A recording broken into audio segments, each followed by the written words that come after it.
What's up, YouTube? Welcome to my channel. It's all about mental health, mental illness, suicide awareness. My name is Eric.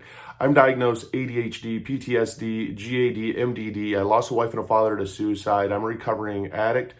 And I like to just share experiences and tools and resources of what I've been through in life to maybe help somebody out there not go through life alone. I am ADHD, and ADHD and addiction, I do believe, have a relationship and a correlation together. Being ADHD, stimulants affect us differently. Caffeine affects us differently. Cocaine affects us differently. Meth affects us differently. Anything that is a stimulant affects us differently.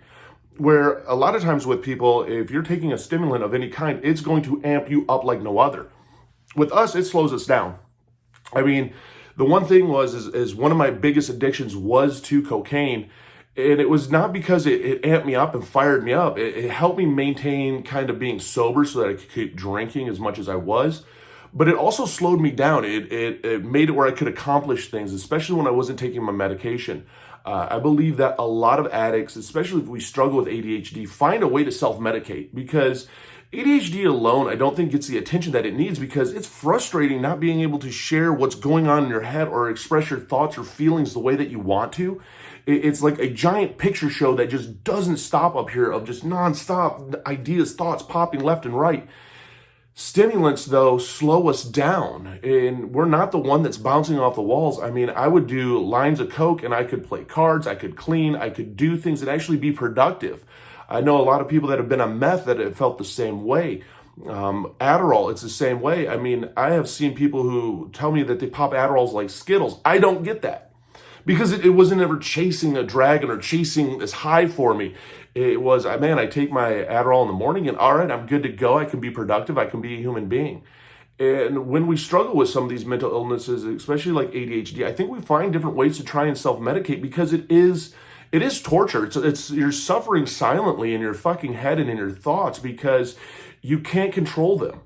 As weird as it sounds, like, you cannot control them. You're interrupting people. You're blurting things out. You're not quiet. You can't sit still. You're fidgeting all over the place.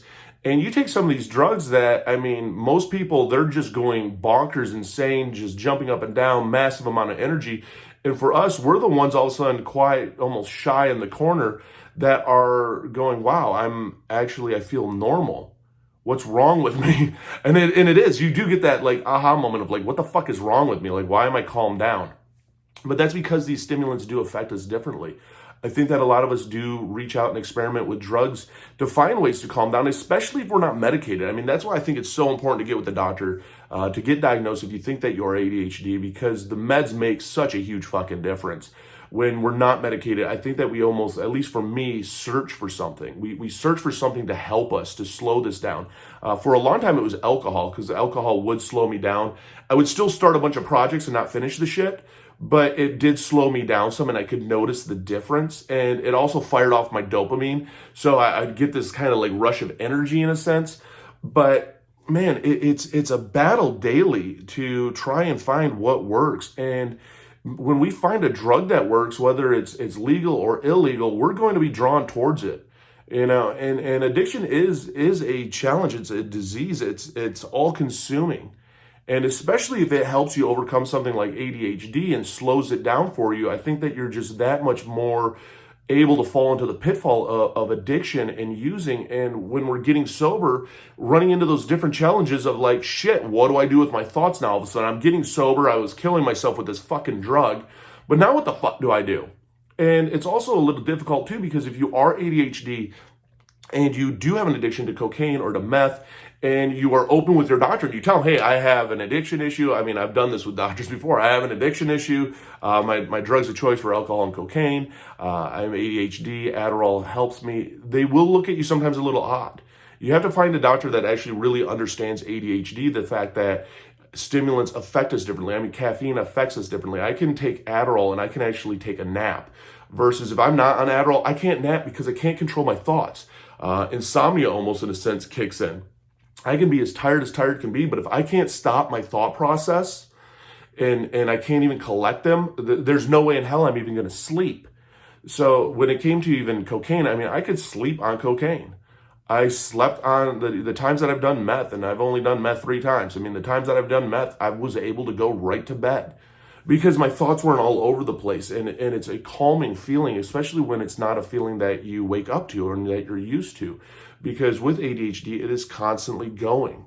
And so when something does slow it down, man, it's that much more attractive. And it's a bitch to say, but it is really that much more attractive. So fighting through that, I mean, it's important to take care of your mental health at the same time, and any illness that you're diagnosed with, especially if you're trying to get sober, because it's that much easier to relapse.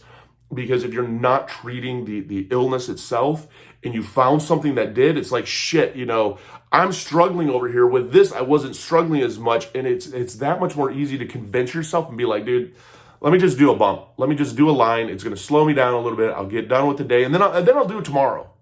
Yeah, bullshit.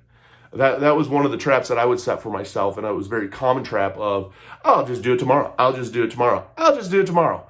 And I made up excuses because it did help me in a sense. The more that you're open with your doctors though about it, and you're making sure that you're taking it as prescribed, I think the easier that it is, the more that it makes sense to, you almost don't abuse it because you're that much happier that it actually fucking works. I mean, just finding something that works is everything, and it's not easy. It's a process of trial and error. So finding the right doctor, letting them know that you're an addict, and getting the right medication makes a huge difference, especially when you're ADHD, because those stimulants are so attractive because it does slow you down. It's a bitch. And it's amazing what will happen too. Like with my Adderall, like I don't abuse my Adderall. I have no desire to abuse my Adderall because I don't want it to run out. I don't want it to fucking run out early because I'm going to be fucked. So it's a weird mindset of an addict's brain, especially when you struggle with something like ADHD. But letting your doctor know this is what you struggle with, and having them help you keep accountable to it is huge. That you're not going burning through your prescriptions quickly, that you're taking it as directed. And if you are abusing it, trial and erroring it with your doctor to find something that works for you, because it is a struggle. And you have to acknowledge that it's a struggle, because if you don't, then it just kind of owns you even more. The more and more that we acknowledge that, yeah, this shit's a fucking struggle, the easier it is. So don't be afraid and don't be ashamed to talk to your doctor. I know a lot of times when we are addicts and we are in recovery, we don't want to talk about our mental illnesses and we don't want to talk to a doctor about it. Well, I will say this, I'm very, very vocal about it when it comes to ADHD and addiction, because I know that there's a correlation, because it slowed me down and I self-medicated. I think a lot of us will self-medicate to the point that it does help us in some senses, but what it's really doing to us is fucking killing us. But we don't give two shits because it's helping us the right now, right here stage, not, hey, the long run down the road of I'm losing my job, I'm losing my family, I'm losing my house, I'm fucking homeless. Next thing you know it, my life is falling apart.